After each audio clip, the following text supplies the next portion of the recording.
எல்லாருக்கும் வணக்கங்க. இது முடிக்க இந்தியா வந்து T20 வேர்ல்டு கப்பில் 2 மேட்ச் முடிஞ்சிருக்கு. இதில் இந்தியாவோட ஸ்ட்ரென்த், வீக்னஸ் பற்றி பேசணும் அப்படின்னா, ஸ்ட்ரென்த் பார்த்தீங்கன்னா, நம்மளோட பவுலர்ஸோட அக்யூரசி சொல்லலாம். பவுலர்ஸ் வந்து அவங்க ஆப்போனன்ட் டீம்ஸை வந்து ரெஸ்ட்ரிக்ட் பண்ணுறது வந்து ரொம்ப ஆசமாக இருக்குது. வீக்னஸ்ன்னு பார்த்தீங்கன்னா, பேட்டர்ஸ் வந்து இன்னும் அந்த அளவுக்கு அவங்களோட பீக் பர்ஃபார்மிங் அளவுக்கு இன்னும் வரல. அது வந்து ஒரு பெரிய வீக்னஸாகவே நான் பார்க்குறேன். ரிஷப் பண்ட் வந்துட்டு நல்ல டச்சில் இருக்கார் பேட்டர்ஸில். அதே மாதிரி அக்சர் பட்டேலோட செகண்ட் மேட்ச் பாகிஸ்தானுக்கு எதிராக அவர் விளையாண்ட விதமாகட்டும், டெய்ல் எண்டர்ஸ் வந்து பாகிஸ்தானுக்கு எதிராக ஆல்மோஸ்ட் ஒரு 16 ரன் ஸ்கோர் பண்ணாங்க பிட்வீன் ஹர்ஷ்தீப் சிங் அண்ட் முகமது சிராஜ். இது எல்லாமே வந்து ஒரு பாசிட்டிவிட்டியாக தான் நம்ம கன்சிடர் பண்ண வேண்டியிருக்கு. அட் தி சேம் டைம் பேட்டர்ஸோட பிளேயிங் எபிலிட்டி, அவங்க வந்து அவங்க பொட்டன்ஷியலுக்கு வந்து இன்னும் ப்ளே பண்ணல அப்படிங்கிறது தான் என்னோட பாயிண்ட்டாக இருக்குது. இதுதான் நம்மளோட ஒரு வீக்னஸாக நான் பார்க்குறேன்.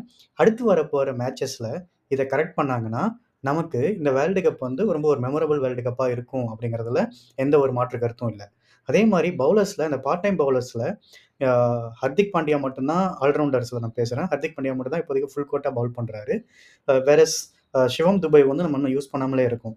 இதில் என்ன ஒரு கேட்ச் இருக்குன்னா, சிவம் துபைவை வந்து பேட்டராக மட்டும் ட்ரீட் பண்ணி அவர் பர்ஃபார்மிங் கம்மியாக பண்ணுறதுனால, அடுத்து வரப்போகிற மேட்ச்சில் சிவம் துபை ரீப்ளேஸ் பண்ணிவிட்டு ஒரு ஃபுல் டைம் பேட்டராக இவங்க வச்சுருவாங்களோ அப்படிங்கிற ஒரு ஐயப்பாடு எனக்கு இருக்குது.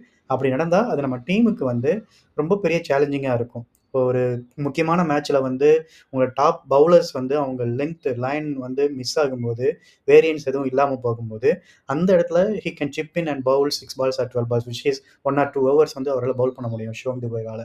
அதை வந்து இவங்க ரிஸ்க் எடுப்பாங்களா அப்படிங்கிறது ஒரு பெரிய கொஸ்டின் மார்க்காக இருக்குது. Let us wait and watch. இதுதான் என்னோட பாயிண்ட் ஆஃப் வியூ. உங்களோட கருத்து என்னங்கிறத ப்ளீஸ் கமெண்ட்ஸில் ஆட் பண்ணுங்கள். வீடியோ பிடிச்சிருந்தா வீடியோவை லைக் பண்ணுங்கள், வீடியோவை உங்கள் சர்க்கிளுக்கு ஷேர் பண்ணுங்கள். தேங்க்யூ ஃபார் வாட்சிங். அதோட மறக்காம சர்ப்ரைஸ் பண்ணுங்க. தேங்க்யூ.